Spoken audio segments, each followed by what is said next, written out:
समय की विडंबना देखो कि माँ आपके सामने युवती नवयौवना बनकर के बैठी हुई है और बच्चे दोनों बुढ़े हो गए, इनका शरीर जर्जर हो गया। यही दोनों मेरे दुख का मूल कारण है, इसलिए मैं दुखी हूं कि माता जवान बैठी हुई है और पुत्र वृद्ध हो गए। प्रभु, मैं दक्षिण में पैदा भई, कर्नाटक में बड़ी भई, महाराष्ट्र आदि प्रदेशों में मेरा कहीं कहीं पर बड़ा सम्मान हुआ और कई प्रदेश ऐसे भी हैं जहां पाखंडियों ने मुझे खंडित कर दिया, मुझे पीड़ित होकर के भागना पड़ा। इस प्रकार हे प्रभु, देश प्रदेशों में घूमती घूमती मैं जैसे ही वृंदावन में आई तो मैं तो नव यौवना हो गई और मेरे ये जो दोनों पुत्र हैं ये वृद्ध हो गए। प्रेम से कह दो राधे राधे। वृंदावनम पुनः प्राप्यम नवीने न स्वरूपिणी, वृंदावन में पहुंच करके मैं तो नव यौवना हो गई और मेरे ये दोनों पुत्र वृद्ध हो गए।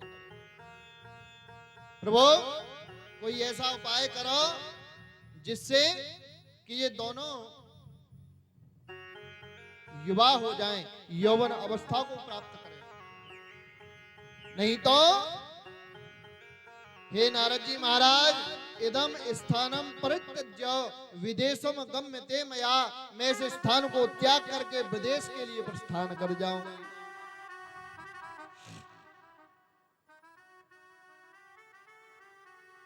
जैसे ही नारद जी महाराज ने सुना, कहने लगे नहीं नहीं भक्ति मैया, आज आप वृंदावन में पहुंच करके युवा बैठी हुई हैं तो आपके पुत्र भी युवा होंगे, मैं इनके लिए कोई उपचार करता हूं।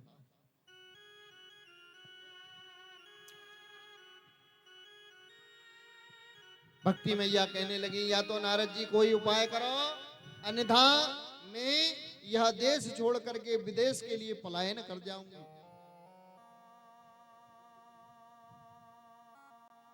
नारद जी कहने लगे नहीं नहीं माता, जिस भूमि पर आप बैठी हुई हो वो भगवान कृष्ण भले ही परम लोक को चले गए हों, लेकिन आज भी इसके कण कण में उनकी श्यामलता समाई हुई है। वे भगवान कहीं गए नहीं, हमारे ही बीच में विद्यमान है। आप निश्चिंत हो जाओ, आपके दोनों पुत्र फिर से यौवन होंगे। अनेकों उपाय करने लगे, गीता पाठ सुनाया, चारों वेद सुनाए, सारे उपनिषदों का सनई सनई ज्ञान और वैराग्य के कान में श्रवण कराना प्रारंभ कर दिया, कोई अंतर नहीं पड़ा। गीता पाठ सुनाया, थोड़े से युवावस्था चैतन्यावस्था आई और जैसे ही गीता पाठ समाप्त फिर से वे होश हो गए।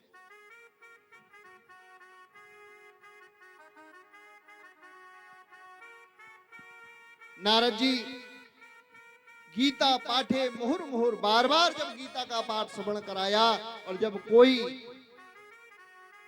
लाभ नहीं मिला, आकाशवाणी भई गगन मंडल से, नारद जी महाराज सत्कर्म करो और कोई संत बतलावेगा, अर्थात सत्य कर्म करो और कोई संत बतलावेगा। तो नारद जी पूछने लगे, महाराज संत का नाम बतला दो तो एक ही बार में पहुंच जाऊंगा कि साहब अमुक संत के पास जाओ, वो बतलाएंगे। और जैसे ही आकाशवाणियों को संतों ने देखा, जो खड़िया पलटन 11 नंबर लगाए के बैठी रहती है, जैसे ही सुना कि नारद जी को आकाशवाणी हुई है, सत्कर्म करो संत बतलाएगा,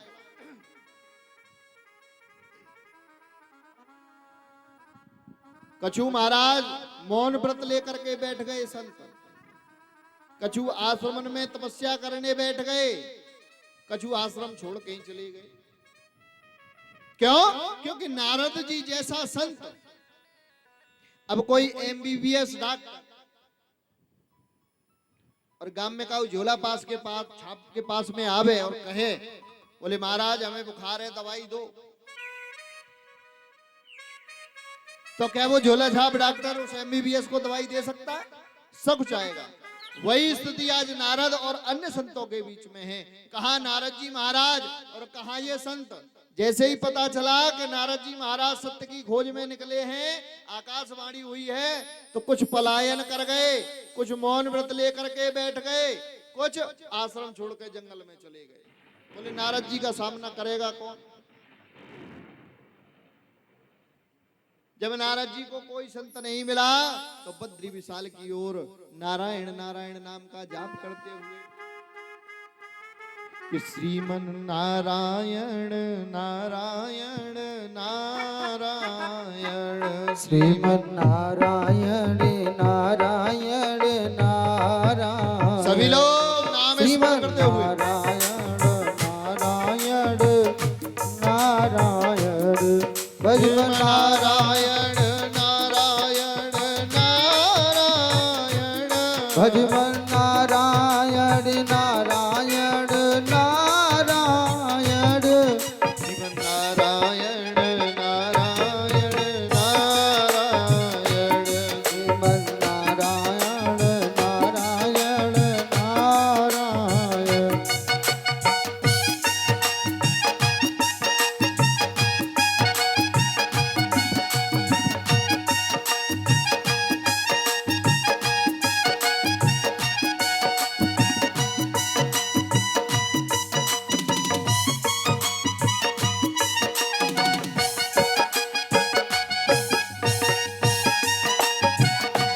श्रीमन नारायण नारायण नारायण, श्रीमन नारायण नारायण नारायण, जो नारायण नाम लेते हैं, जो नारायण नाम लेते हैं, पाप होए सब चारायण हो, पाप होए सब चारायण।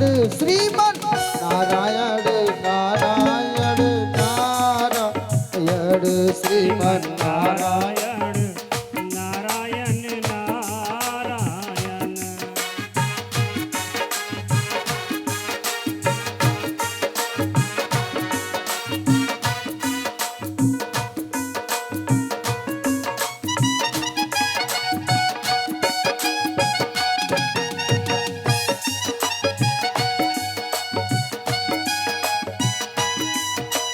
जय हो।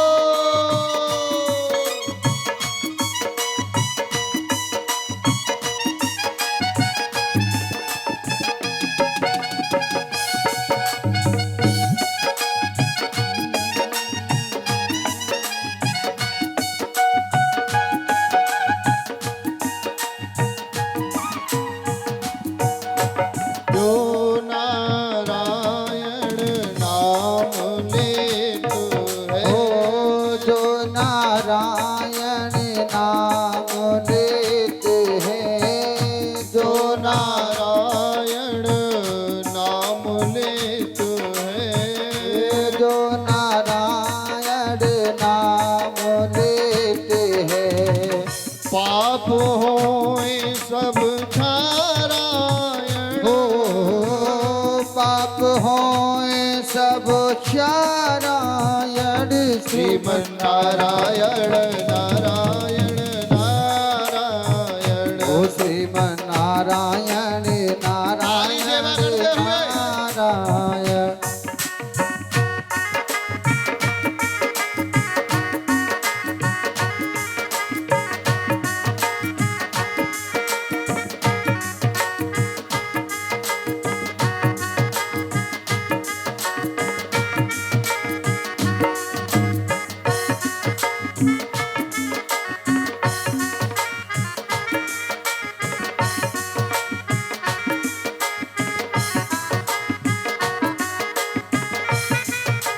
मीठे रस से भरी और राधा रानी लागे, महारानी लागे, ओ मन ने खारो खारो यमुना दी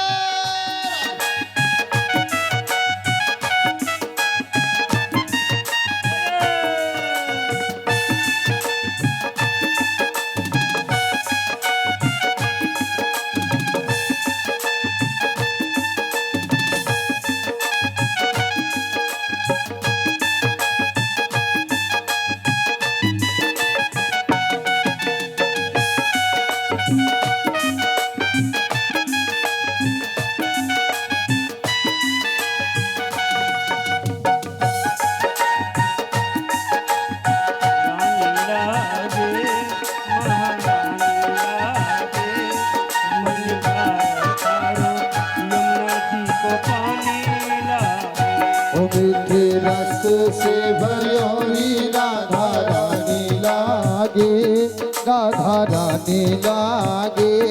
मन खारो खारो यमुना जो पानी लागे।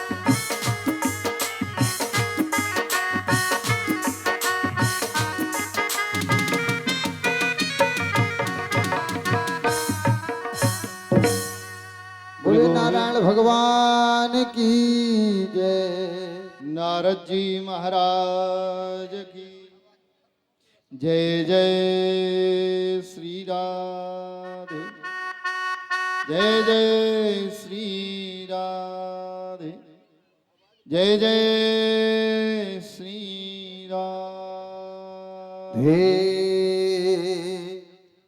महाराज अभी पहलो दिन आए और तुम लोग अभी तो भंडारे की तैयारी में लगे ने, कथा में ध्यान दे लो महाराज। 4 तो आदमी बैठे हैं, वो में आधे बात कर रहे हैं। बढ़िया बात है। सांझ कथा ये बात मीटिंग बना ली। कहते गोविंद भगवान की जय। राधे रानी सरकार कार की जय। परीक्षित जी महाराज आज की जय। नारद जी चल दिए बद्रीनाथ की ओर। कुछ समय पश्चात बद्रीनाथ में पहुंच गए। भैयाओं से कहने लगे, बोले भैया इसलिए मैं चिंतातुर घूम रहा हूं, आखिर वो कौन सा सत्य है जो मैं ज्ञान और वैराग्य को नहीं सुना पाया।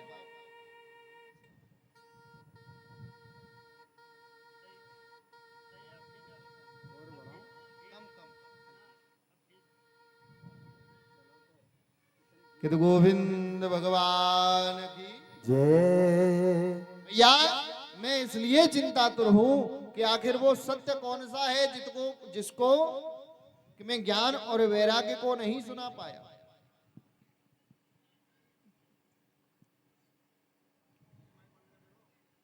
तब सनकादिक चारों भाई कहते हैं, बोले नारद जी महाराज चिंता त्याग दो। मां चिंताम कुरु देवर से हर्ष चित्ते समावह। चिंता त्याग दो। तो बोले क्या करूं? बोले श्रीमद् भागवतालापा सातु गीत सुकादिवे। समस्त शास्त्रों का सार श्रीमद् भागवत कथा ज्ञान और वैराग्य को श्रवण कराओ, पुनः अपने स्वरूप में आ जाएंगे। नारद जी कहते हैं, महाराज क्या गीता सत्य नहीं है? वेदों की ऋचाओं से ही यह भागवत जी उत्पन्न हुई है। तब बड़ा सुंदर उपदेश दिया। बोले नारद आपसे कोई व्यक्ति कहे कि घी में पूड़ियां सिक रही हैं, घी में पूड़ियां सिक रही हैं, अब घी हो जावे खत्म। अब कोई महान भाव आपसे कहे, बोले दूध में से घी निकलता है, ऐसा करो दूध डाल दो कढ़ैया में और पूड़ी सेको, क्या सिकेंगी? हाजी सिकेंगी नहीं? हाना को तो जवाब दो, सुस्ती आ रही है का? कोई मानवाब कहे, बोले कढ़ैया में दूध डाल दो पूड़ी सिक जाएंगी, सिकेंगी नहीं? सिकेंगी। दूसरी बात,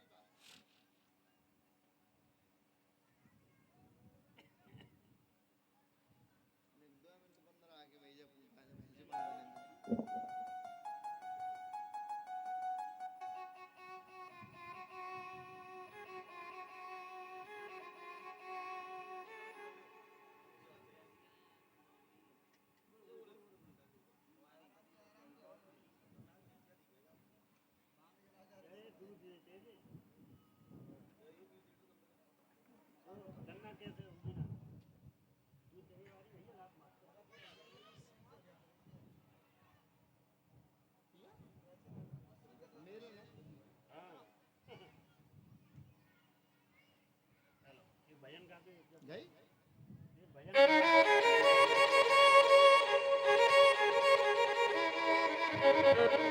गई गई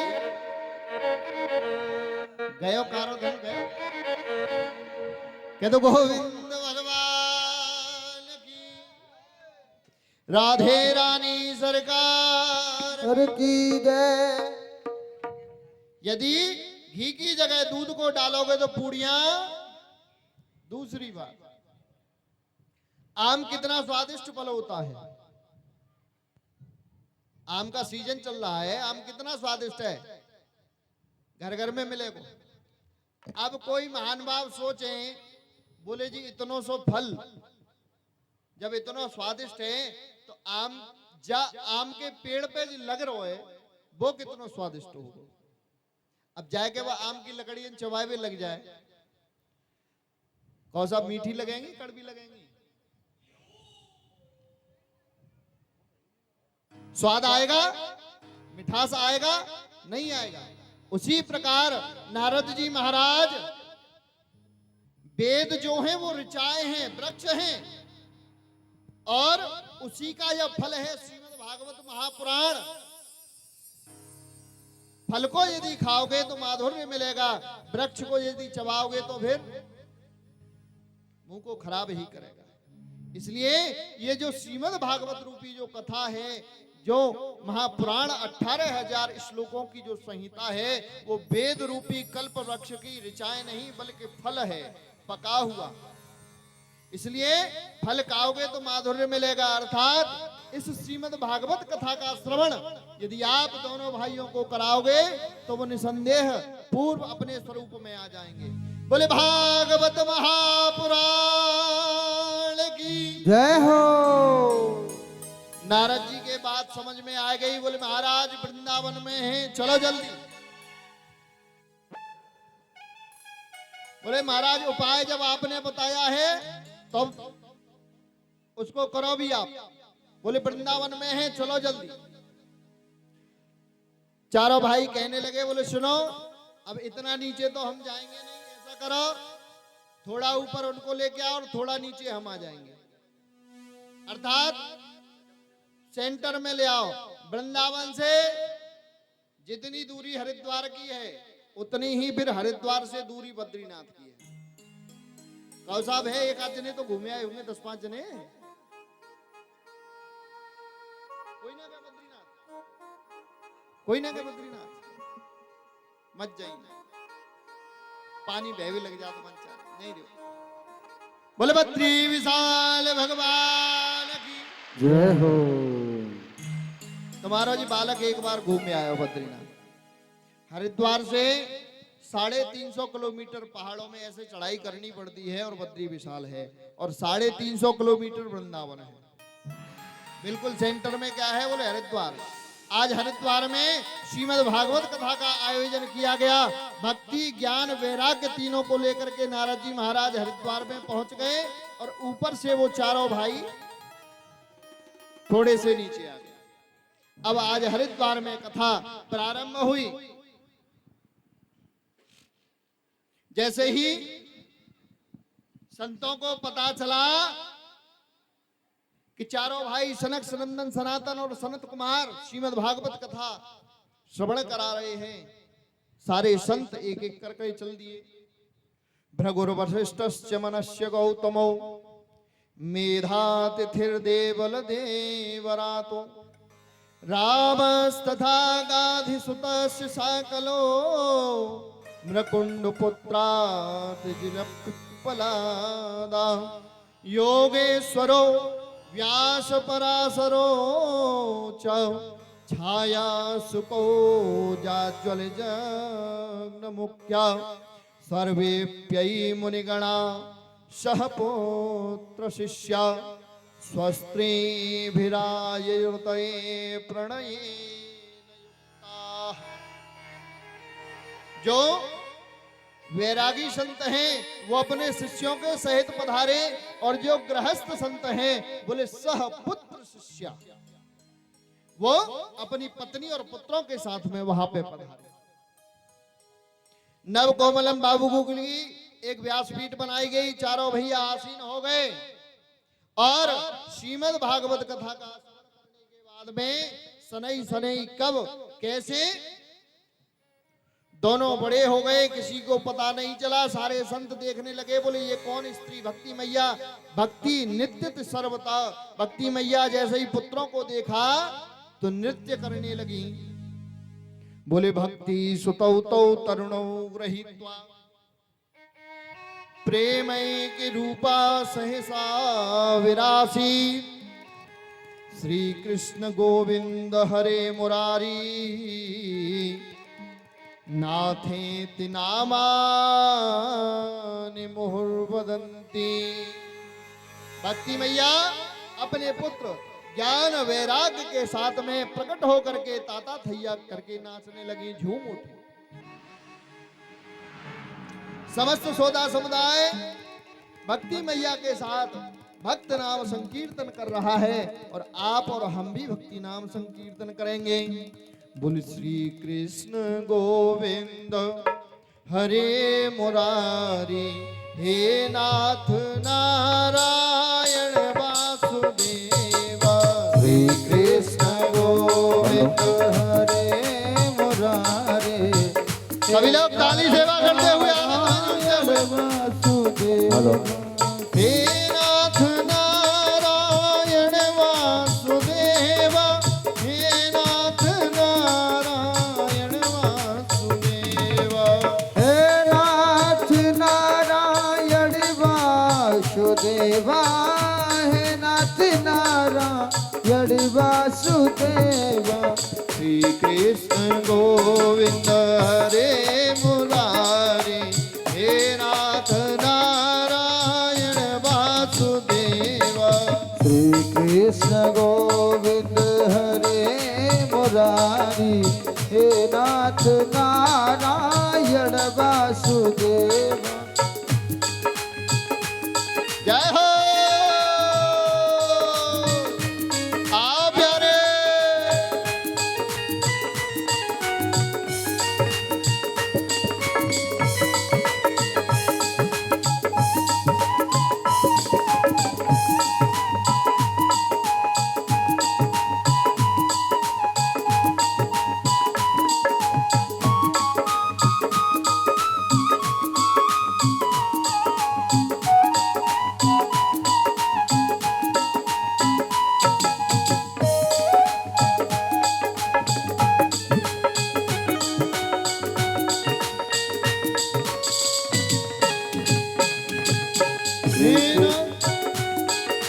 श्री कृष्ण गोविंद हरे मुरारी, हे नाथ नारायण वासुदेव। श्री कृष्ण गोविंद हरे मुरारी, हे नाथ नारायण वासुदेव। हे नाथ नारायण वासुदेवा, हे नाथ नारायण वासुदेवा। श्री कृष्ण गोविंद हरे मुरारी, हे नाथ नारायण वासुदेवा।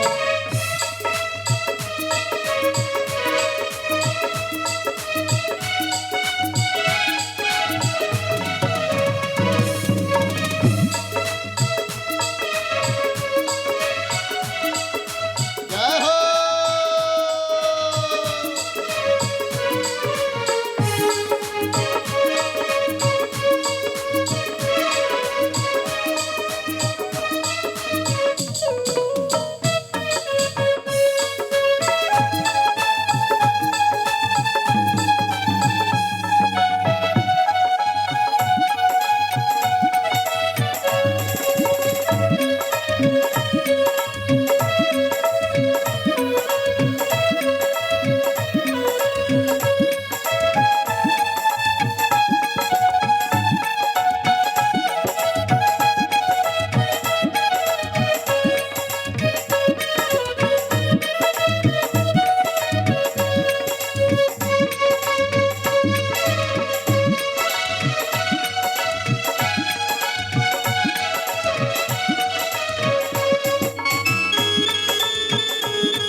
घर जाऊं तो मेरी सास लड़ेगी। घर जाऊं तो मेरी सास लड़ेगी, घर जाऊं तो मेरी सास लड़ेगी। और कह देगी हो कह देगी ससुर हमारे थे अब घर कैसे जाऊं हो लैला लगे मुरलिया। बाले से अब घर कैसे जाऊं।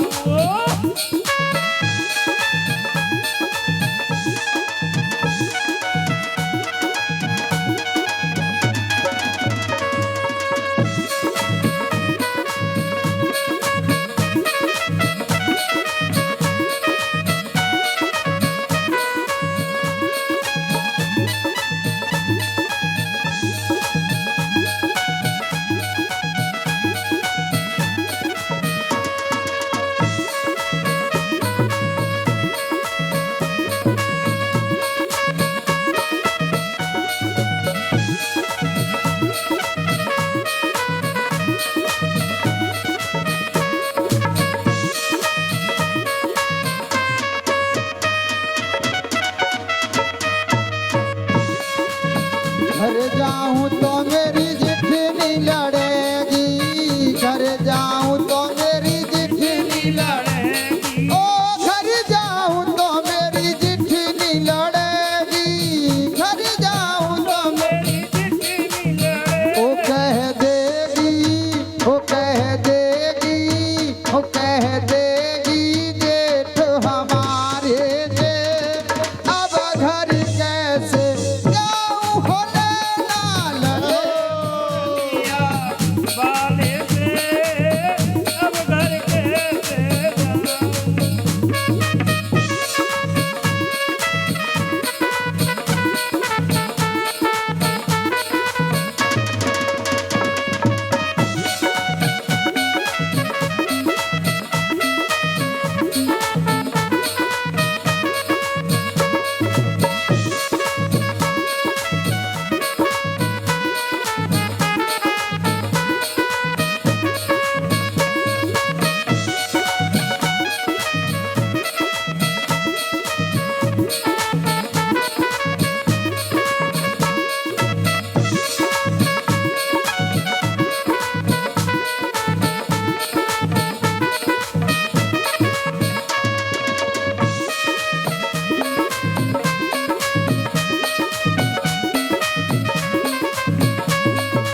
और घर जाऊं तो मेरी जोरानी लड़ेगी। घर जाऊं तो मेरी जोरानी लड़ेगी। घर जाऊं तो मेरी जोरानी लड़ेगी, कह देगी देवर हमारे के अब घर कैसे जाऊं हो लड़े मुरलिया बाले से अब घर कैसे जाऊं। नैना लगे मुरलिया मारे थे अब घर कैसे जाऊं।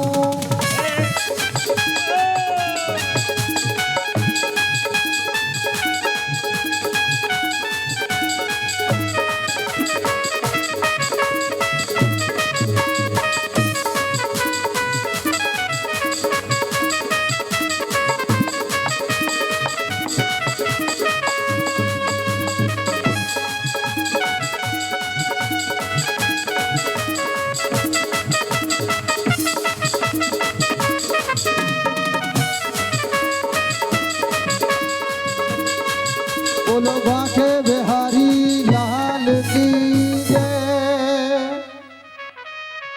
यदि गोविंद भगवान की जय राधे रानी सरकार की जय हो परीक्षित जी महाराज आज की भक्ति सुतौ तौ तरुणो गृहीत्वा प्रेमये रूपा सहसा विरासी श्री कृष्ण गोविंद हरे मुरारे नाथेति नामानि वदन्ति। देखते ही देखते भक्ति मैया कब संतों के बीच में प्रवेश होकर के नृत्य करने लगी, किसी को पता ही नहीं चला। हाथ जोड़ करके चारों भाइयों से पूछने लगी, अहम क्व तिष्ठामि, हे महाराज मैं कहां जाकर के विराजमान हूं। तो चारों भाइयों ने कह दिया, देवी आप जाकर के समस्त वैष्णव भक्त जनों के हृदय में विराजमान हो जाओ। बोले भक्ति मैया की जय।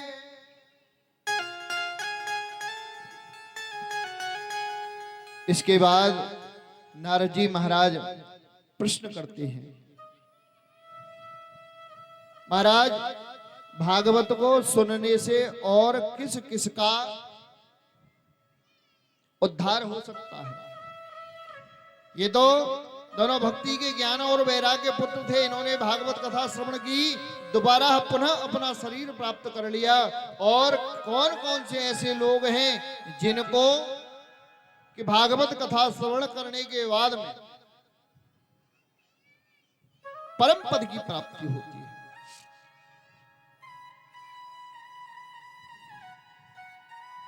देखो भाई जब रेज गा रही है चुप करो पहले तो, और इन्हें न्याते पीछे बैठा रहो। जी कान पे बैठे और बात कर रहे हैं, यहाँ बैठो तो चुप बैठो, आगे बैठो नहीं बेटा जाओ मत, लेकिन पीछे बैठो आराम से, जावे की जरूरत ना मत, पीछे बैठो आराम से, बात मत करो। बोले गोविंद भगवान की जय हो। और कौन कौन से ऐसे प्राणी हैं जिनको कि भागवत कथा सुनने के बाद में परम पद की प्राप्ति होती है। तो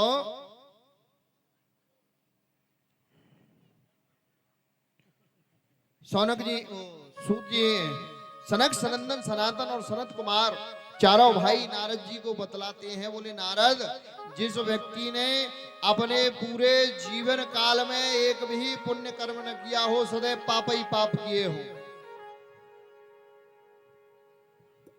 अपने जीवन काल में सदैव पाप ही पाप किए हो और पाप करते करते ही मर गया हो,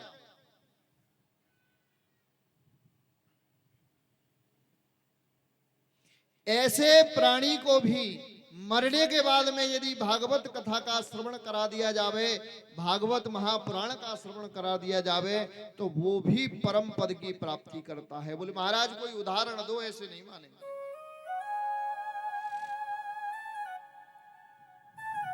महाराज कोई उदाहरण दो।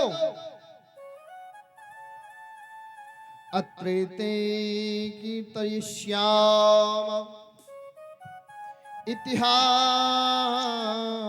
पुरातनम यस्य श्रवणमात्रेण पापहानि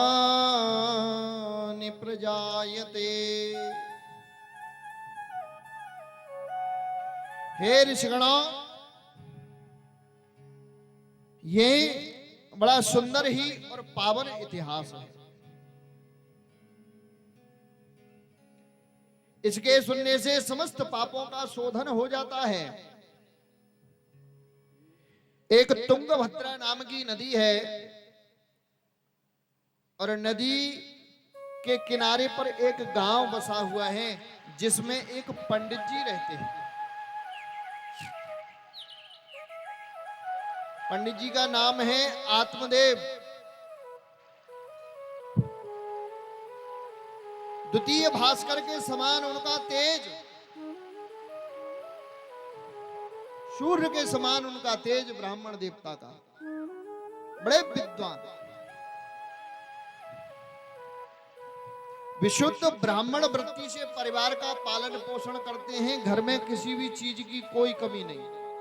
ब्राह्मण वृत्ति अर्थात ब्राह्मण कर्म, पांडित्य कर्म करते हैं और घर का पालन पोषण करते हैं। और ठाकुर जी की ऐसी कृपा है कि किसी चीज की कोई कमी नहीं।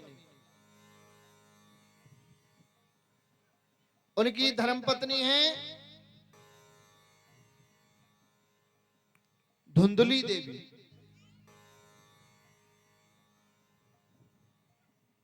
पतिदेव जितने सुशील स्वभाव के हैं उसके विपरीत उनकी पत्नी। जब तक मोहल्ला पड़ोस में पड़ोसी में लाठी चार्ज नहीं करवाए देवे दिन में एक आध बार, तब तक वह चैन ना पड़े। पड़ोसी में जाकी जाते करके जब तक लड़ाई ना करवा देवे तब तक चैन ना पड़े, और गलती से लड़ाई भिड़ाई नहीं करवा पावे तो कहो तो स्वयं ही लड़ पड़े। ये है पंडितानी।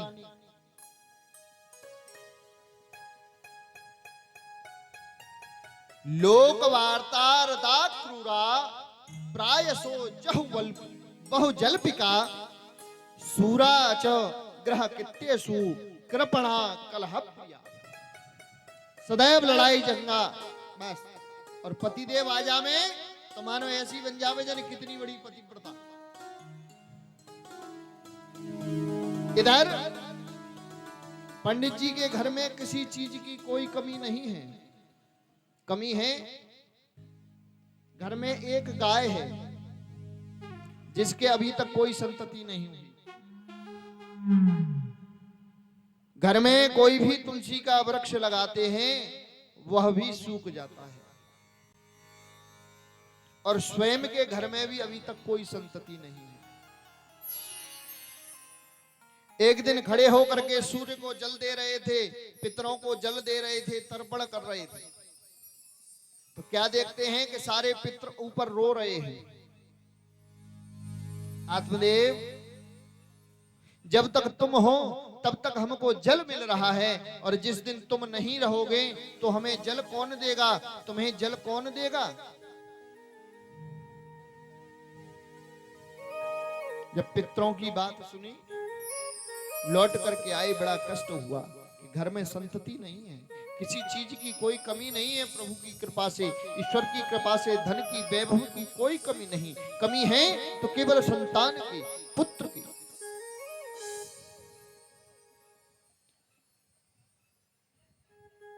पितरों की जब बात सुनी तो मन में विचार बनाया कि अब जीवित नहीं रहूंगा, जंगल में जाकर के प्राणांत कर दूंगा। जंगल में पहुंच गए, एक पेड़ के नीचे बैठ गए। ग्रहम त्यक्त्वा वनं गता, पहुंच गए वन में। वन में पहुंच करके एक वृक्ष के नीचे बैठ करके रोए रहे। वहीं से एक साधु का आगमन हुआ, तो साधु ने क्या देखा कि कोई ब्राह्मण जिसका सूर्य के समान तेज है वो वृक्ष के बीच बैठ करके रो रहा है। तो संत ने मन में विचार किया, ब्राह्मण है, हो सकता है सत्संग की इच्छा से सत्संग नहीं मिल पा रहा है, इसलिए यह रो रहा होगा। लाओ इसके साथ बैठ करके सत्संग करूंगा तो इसका कष्ट दूर हो जाएगा।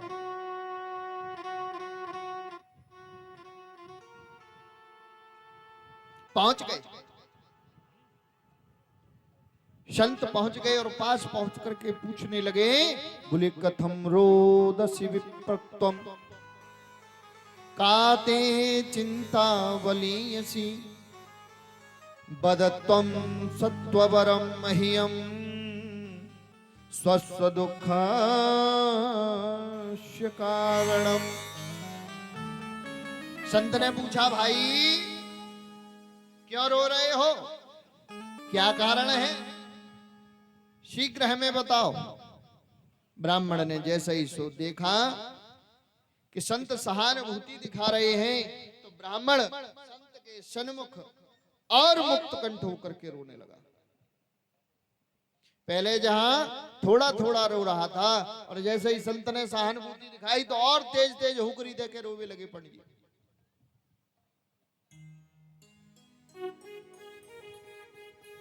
जैसे ही और ज्यादा रोए तो संत पूछने लगे, बोले भैया बात क्या है, बात तो बता, आखिर रो क्यों रहा है।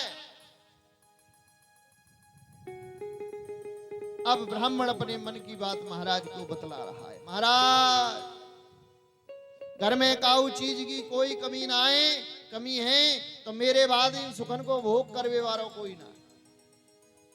घर में संतान नहीं है, पूर्वज मुझे देख देख करके रोते हैं, आत्मदेव तू चला जाएगा तो हमको जल कौन देगा, इसलिए मैं रो रहा हूं। पुत्र प्राप्ति, एक पुत्र चाहिए। और मैंने सुना है संतों की बात को भगवान नहीं काट सकते हैं, भगवान भी नहीं काट सके। यदि आप आशीर्वाद दे दोगे तो निसंदेह मेरे घर में संतान हो जावे। अब तो महाराज संत ने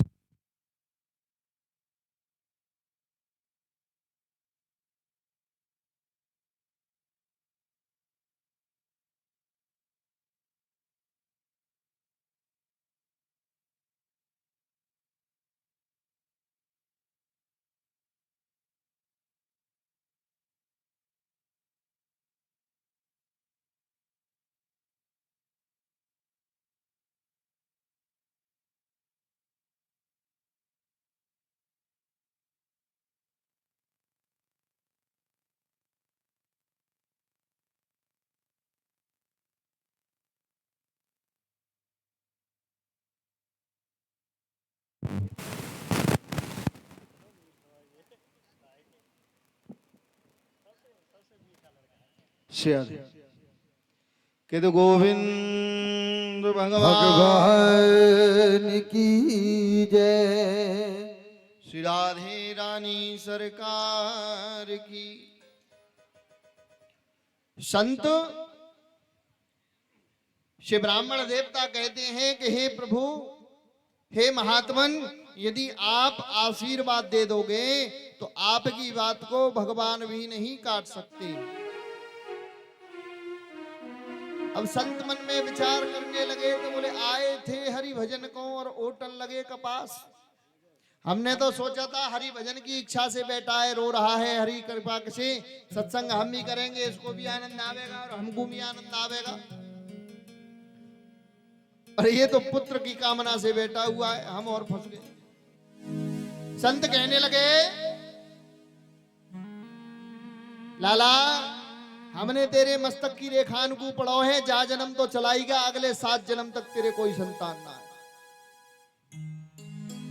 अब तो आत्मदेव ब्राह्मण देवता जहां 100 ग्राम रो रे का 250 ग्राम रोवो चालू, और तेज तेज हुकरी दे के रोवे लगे, महाराज या तो मेरे जा कष्ट से मुक्ति कराओ, अन्यथा तुम्हारे चरणन में सर पटक पटक के अपना प्राणांत कर दूंगो।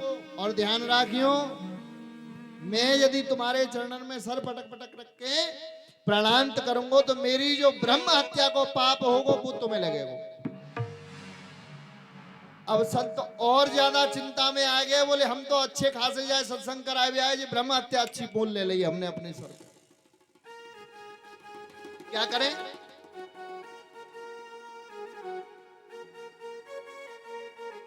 बोले देख लाला, संतान तो तेरे ना आए, पर ले अपनी झोली में हाथ डालो, एक फल निकालो और साधु को पंडित जी के हाथ में रख दिया।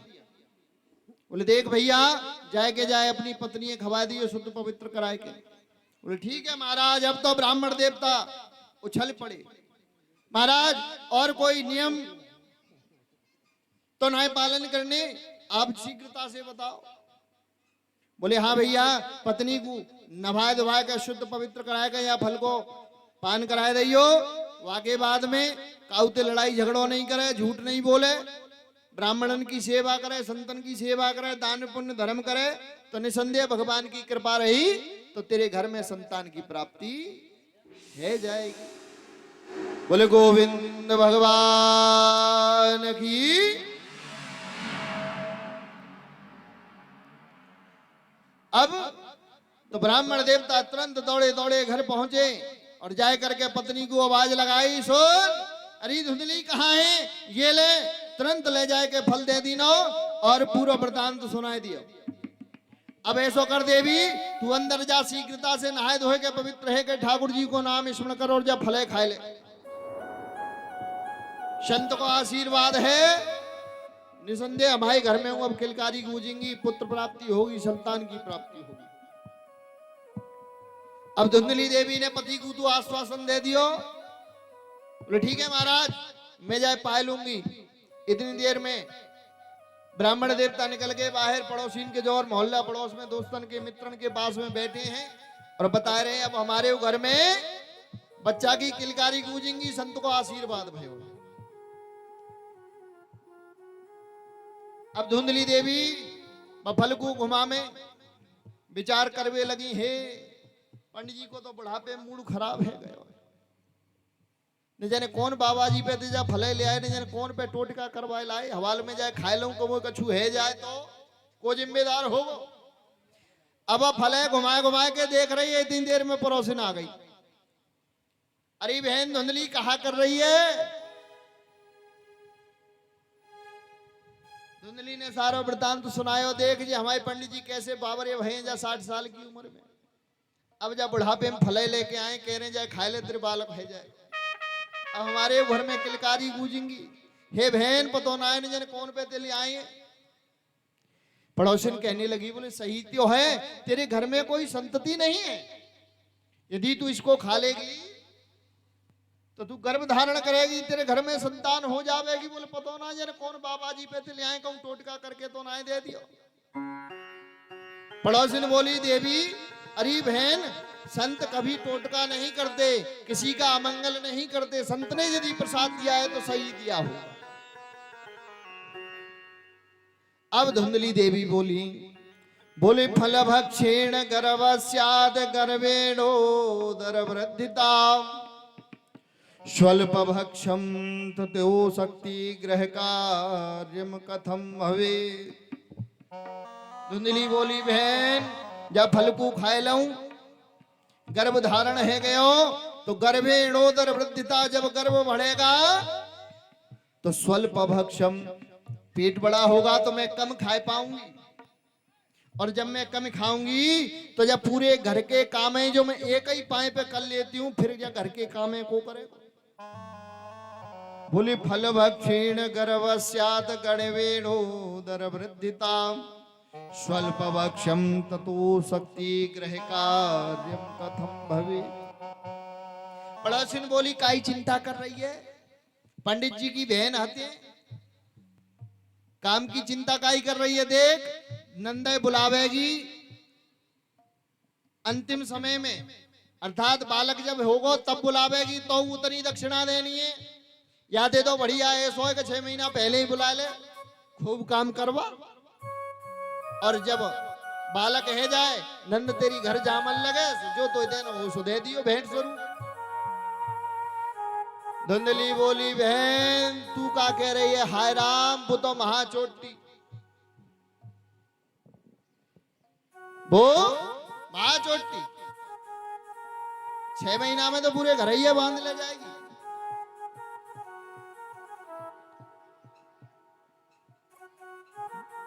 और स्वल्प भक्षम, मैं खाऊंगी पीऊंगी नहीं, मेरे शक्ति नहीं रहेगी शरीर में। मान लो अभी गांव में आग लग जावे, घर में आग लग जावे, और मैं गर्भ से हूं, तो सब तो काम बारे निकल के गांव के बाहर खड़े हो जाएंगे, और मैं कहां जाऊंगी, मैं तो जहीं में आगनी में जल जल कर मर जाऊंगी। पड़ोसिन कहने लगी, बोले बहन ऐसी उल्टी सीधी बातन का ही सोच रही है, जब फले खाए ले तो संतान है जाएगी। अंत तो गत्वा धुंधली देवी ने फल नहीं खाया, पड़ोसी ने मूड मार मार के चली गई, धुंधली ने फल नहीं खाया। सांझ को पति देव आए, बोले देवी फल खा लिया? बोले हाँ महाराज खा लिया। 2 दिन बाद बहन आ गई, बहन ने पूछा बहन कैसे चिंता में है, तो सारा वृतांत सुनाया। बोले सुन, जब फल को तू मत खावे, मैं इस समय गर्भ से हूं, जो मेरा बच्चा पैदा होगा उसे मैं तुझे ला करके दे दूंगी, उसको तू अपने पति को दिखा देना, और रही मेरे पति की बात तो मुझे कुछ धन दे देना, जो कि मैं अपने पति को दे दूंगी, सो उसका मुंह बंद हो जाएगा। धुंधली की बात समझ में आ गई। बोले देव बेट बहन जब फल को क्या करूं? बोले ऐसा कर, तेरे घर में गैया है? बोले हाँ है। बाकी वो कोई संतति ना भाई? बोले ना भाई। बोले तो जब फले भैया खवा दे, यदि बाबा जी में न कोई चमत्कार होगा तो संतान तो गैयों के पैदा होगा। बोले संत भगवान की जय हो। यदि जब बाबा जी में संत में नेको चमत्कार होगो,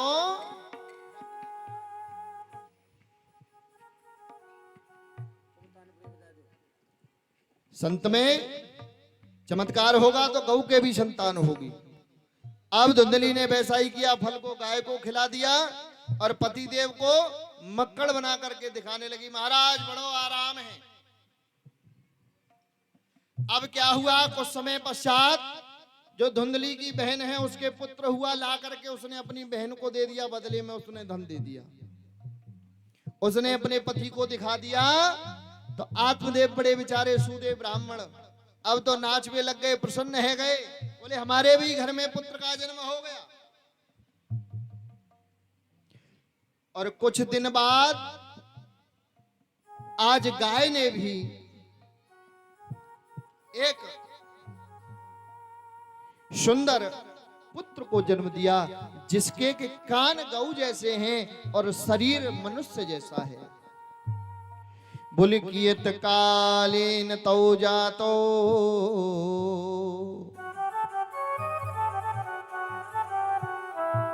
भाग्योदयो झुना जाता, आत्मदेवस्य पश्यता, धीन्वा बालम प्रसूतस्तु देवरूपेति कौतुकम।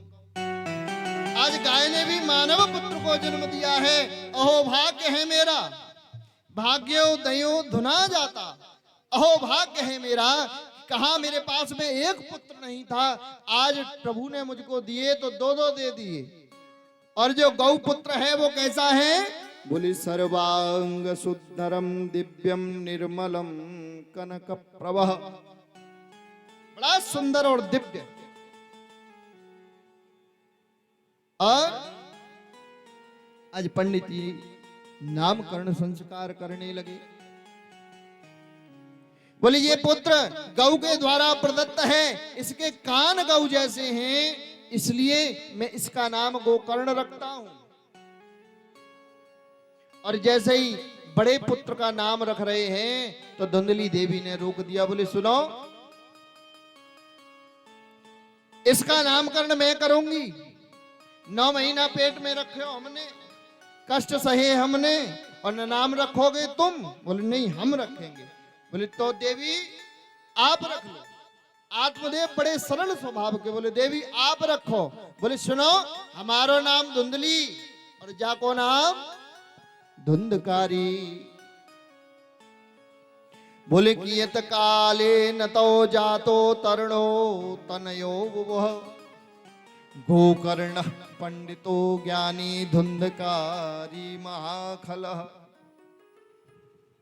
धीमे धीमे दोनों पुत्र बड़े होने लगे। एक के ऊपर ब्राह्मण देवता की छाया और दूसरे के ऊपर माता जी की पूर्ण कृपा। दोनों बड़े हो रहे हैं। और क्या हुआ, बोले गोकर्ण पंडितो ज्ञानी धुंधकारी महाखलः। गोकर्ण ने पिता की संगति ली, ब्राह्मण की संगति ली, विद्वान की संगति ली, तो क्या बना, बोले गोकर्ण पंडितो ज्ञानी। पंडित कौन? पंडित कौन होता है? बोले सत असत विवेचनी बुद्धि पंडा सा अस संज्ञाता पंडित। बोले सत्य और असत्य का सही सही सो विवेचन करे वो पंडित। सत्य और असत्य का जो सही सही विवेचन करे, सत्य सत्य बोले, उसे आपके झूठ से कोई मतलब नहीं है। आप क्या कहना चाह रहे हैं, क्या करना चाह रहे हैं। सद असत, सत्य का और असत्य का सही सही विवेचन करे वो पंडित। अब धुंधकारी महाकला महापापी बन गया, दारू पीवे, मुर्गा खावे, मांस मंदिरा का भक्षण करने लगा। और पंडित जी जो गोकर्ण जी हैं वो संतों की संगति करने लगे। अब जो आत्मदेव जी वन में जाकर के रो रहे थे, मेरे संतान नहीं है। आज घर में रो रहे हैं, पहले रो रहे थे बोले संतान नहीं है, और आज रो रहे हैं बोले संतान है क्यों। पहले रो रहे थे जंगल में जाके कि संतान नहीं है, और अब रो रहे हैं कि संतान है क्यों। क्यों? क्योंकि गोकर्ण ने जीना हराम कर रखा है। जुआ खेले, दारू पीवे, मांस खावे, पंडित जी घर में आवे कहो तो घर में ही आज लगावे लग जाए, सवेरे थे तो वो तो लड़की पावे। क्व गच्छामि क्व तिष्ठामि, कहां जाऊं कहां बैठूं, इस पुत्र ने मेरा जीना हराम कर दिया है। और बड़े पुत्र के कौतुकों को देख देख करके दुखी हो रहे हैं। पहुंच गए गोकर्ण जी के पास, और गोकर्ण जी महाराज ने जैसे ही आज पिता को देखा तो आज बड़ा सुंदर उपदेश अपने पिताजी के लिए किया। बोले देहे श्रीमान सरुधिरे भिमते त्यजत्वम, जाया सुता दिशु सदा ममतां विमुंच, पश्यानिशं जगदिदं क्षणभंगुनिष्ठं, वैराग्यराग रसिको भवभक्तिनिष्ठं, धर्मं भजस्य सततं त्यजलोक धर्मान्, शिवस्य साधु पुरुषां जहि काम तृष्णाम्, अन्यस्य दोष गुण चिंतनमा सुमुक्त्वा, शिवा कथा रसमहो नितरां पिबत्वम्। गोकर्ण जी ने आज पिताजी को अपने पास में बैठाया और कह रहे हैं, बोले देहे स्तमान से रुधिरे अभिमतिम त्यजा। पिताजी, देहे स्तमान से रुधिरे, जो आप देह को अपना मान करके बैठे हैं वो तो अस्थि मांस रुधिर, अस्थि अर्थात हड्डी, मांस अर्थात मांस, रुधिर अर्थात खून का एक पिंड है, जिसको कि आप अपना मान बैठे हैं। ये पांच भौतिक शरीर है। जब भगवान आपको जमीन पर भेजता है, मृत्यु लोक में भेजता है, तो ये पांच भौतिक शरीर आपको मिलता है। दैहिक क्षितिजल पावक गगन समीरा, और पंच रचित यह अधम शरीरा। और इसको हम अपना मान बैठते हैं। आप किसी धर्मशाला में जाओ, आप किसी धर्मशाला में जाओ या गेस्ट हाउस में जाओ, आपने कमरा बुक किया कि साहब हमको 5 दिन के लिए कमरा लेना है या 2 दिन के लिए कमरा लेना है, और आपने कमरा लिया अपने घर की तरह, उसमें रहने लगे गए। 4-5 दिन व्यतीत हुए तो 4-5 दिन के बाद में क्या होगा, वो कमरा खाली कराया जाएगा। कहो जी, धर्मशाला वाले का जिस दिन दिन पूरे हो जाएंगे, आपका पेमेंट पूरा, तो धर्मशाला खाली। और आप कहोगे नहीं जी तो हमारी है, हमने किराया दिया है, अब हम इसको छोड़ के नहीं जाएंगे, तो क्या होगा, बोले जबरदस्ती खींच के ले जाएंगे। वही बात यहां पर आज गोकर्ण जी महाराज आत्मदेव जी को समझा रहे हैं। बोले देहे स्तमांस रुधिरे अभिमतिम त्यजा। ये जो शरीर को आप अपना मान करके बैठे हैं, इस अभिमति को त्यज, छोड़ दो। दूसरी बात, बोले जाया सुता दिशु सदा ममतां विमुंचो। ये पुत्र मेरा है, ये पत्नी मेरी है, ये मकान मेरा है। ये जो ममता के मोह में आप पड़े हुए हैं, ममताम विमुंच, इस ममता को छोड़ दो। अब देखो, देह रूपी यात्रा को यदि सुगम बनाना है, जो आपकी ये यात्रा चल रही है, यदि इसको सुगम बनाना है तो क्या करना है कि आपके जो सहयात्री हैं, सहयात्री कौन, आपने मान लो अभी टिकट बुक कराई, रिजर्वेशन कराया, सबसे जगह में यात्रा किसकी है, रेल की, स्लीपर की, आराम से सो के जाओ, चाहे बैठ के जाओ, चाहे कछु करो। आपने ट्रेन में टिकट बुक कराई एक स्लीपर की। अब एक सीट पर आप बैठे हुए हैं, लेटे हुए हैं, और सामने वाली सीट पर दूसरा सहयात्री है। अब यात्रा कैसे सुगम बनेगी कि सामने वाला भी अच्छा हो और आप भी अच्छा हो, आपका भी आचरण अच्छा हो और सामने वाला का भी अच्छा हो, तो बड़ी आनंद से यात्रा कट जाती है। पता ही नहीं चलता कब यात्रा निकल गई। और जहां आप बढ़िया हैं और सामने वाला यात्री खराब मिल जावे तो क्या कहेंगे? बोले साहब रेल तैयार है, ऐसा मतलब दुष्ट सवारी कि माने पूरी रास्ता जीवो हराम कर दो। यदि इस जीवन रूपी यात्रा को सुगम बनाना है तो ध्यान रखो कि स्टेशन यदि आने वाला है तो 2 स्टेशन पहले से ही उसकी तैयारी प्रारंभ कर दो। 2 स्टेशन पहले से ही अपने बैगों को घड़ी करना प्रारंभ कर दो, अन्यथा कौन आएगा? स्टेशन आते ही काले कोट वाला आएगा, फिर आपकी सुनेगा नहीं, धक्का मारते हुए बाहर निकालेगा।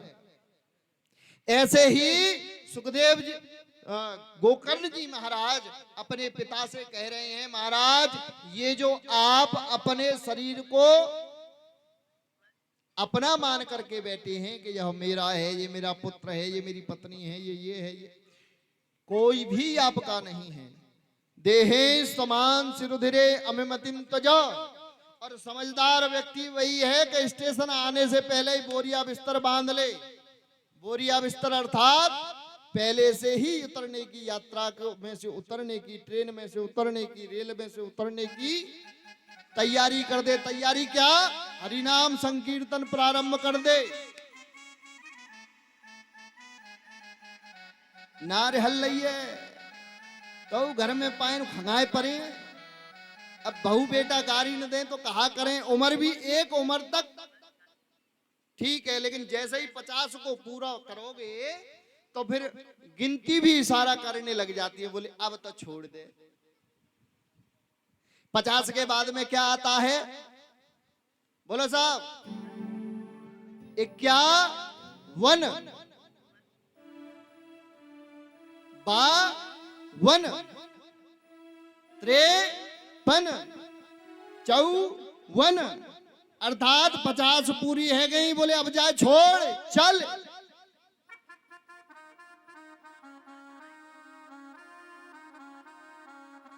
वन में चल, भजन करियो। 62 तो नौकरी कर दी है सरकार ने, कैसे चलो जाए छोड़ के।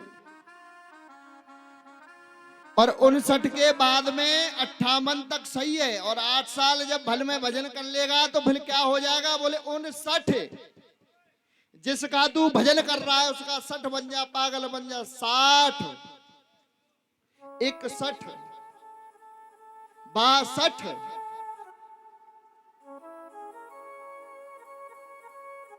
कौसा वैसे ही है गिनती, हम सही बोल रहे हैं ना? 58 तक गिनती इशारा करेगी। बोले बनकू चल, भजन कर। जिस परमात्मा ने तुझको जन्म दिया है, जिससे तू वायदा करके आया था, बोले प्रभु गर्भ में जब शिशु होता है ना, और आप कहते हो बोले देखो बालक हल्लोय डिल्लोय, डॉक्टर कहते ना बोले मूवमेंट कर रहा है कि नहीं कर रहा है बच्चा? बच्चा गर्भ में मूवमेंट करता है कि नहीं करता है? बोले लात मारता है कि नहीं मारता है? बोले मारता है तो जीवित है, अन्यथा तो वो लात नहीं मारता है, उसको नरक की यातनाएं भोगनी पड़ती हैं। जब आप खट्टा खाओगे, मीठा खाओगे, नमकीन खाओगे, मिर्च का खाओगे, तब वो उस बच्चे को कष्ट पैदा होता है। और हाथ जोड़ करके वो लात, हाथ पैर फड़फड़ा करके प्रभु से प्रार्थना करता है, प्रभु इस नरक से मुझको निकाल दो, अब की बार छोड़ दो, तुम्हारा भजन करूंगा। अब के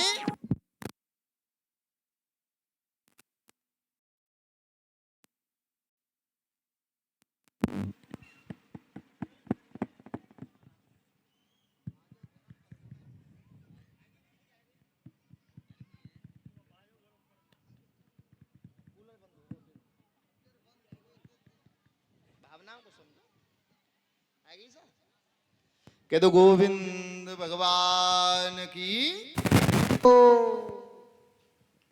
और बोले 59, 60, 61, 62, 68 तक वो इशारा करेगी कि प्रभु के नाम का 60 बन जा। और फिर बोले 69,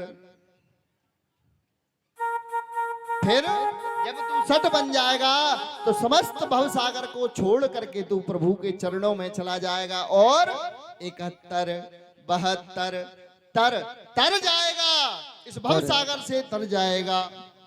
बोले गोविंद भगवान की जय हो। ऐसा बड़ा सुंदर उपदेश गोकर्ण जी महाराज ने पिताजी को दिया। पिताजी की बात समझ में आ गई, सब कुछ छोड़ छाड़ के जंगल में चले गए और भागवत जी के 10वें स्कंद का पाठ करते हुए प्रभु के चरणों में विलीन है गए।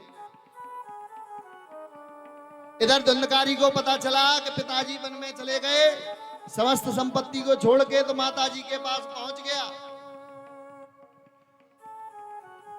बोले सुनो, पिताजी जो धन छोड़ के गए हैं उसको हमको दो। अब धुंधली कहने लगी बेटा सबरो तो तेने पहले ही बर्बाद कर दे, अब धन कहां से आया, अब तो पिताजी ना कोई कमारे बारो ना है घर में, अब तो घर में कोई कमावे बारो ना है। धुंधकारी कहता है बोले सुनो, या तो धन दे दो अन्यथा तुम्हें मार मार करके तुम्हारा प्राणांत कर दूंगा। ये जलती हुई लकड़ी दिख रही है ना, इन्हीं को तुम्हारे जलते हुए कोयलों को तुम्हारे मुंह में डाल दूंगा। आज धुंधली को बड़ा कष्ट हुआ कि जिस पुत्र को मैंने किसी कष्ट रहते हुए पाला, इतना बड़ा किया, किसी चीज की कोई कमी इसके लिए नहीं होने दी, आज वही पुत्र मुझसे कह रहा है कि या तो धन दे अन्यथा तुम्हें मार डालूंगा। रात्रि के समय में धुंधली ऐसी बातों का ही विचार करते हुए निकल गई घर से बाहर। अंधेरा था, ध्यान दिया नहीं, कुएं में गिर गई, मर गई।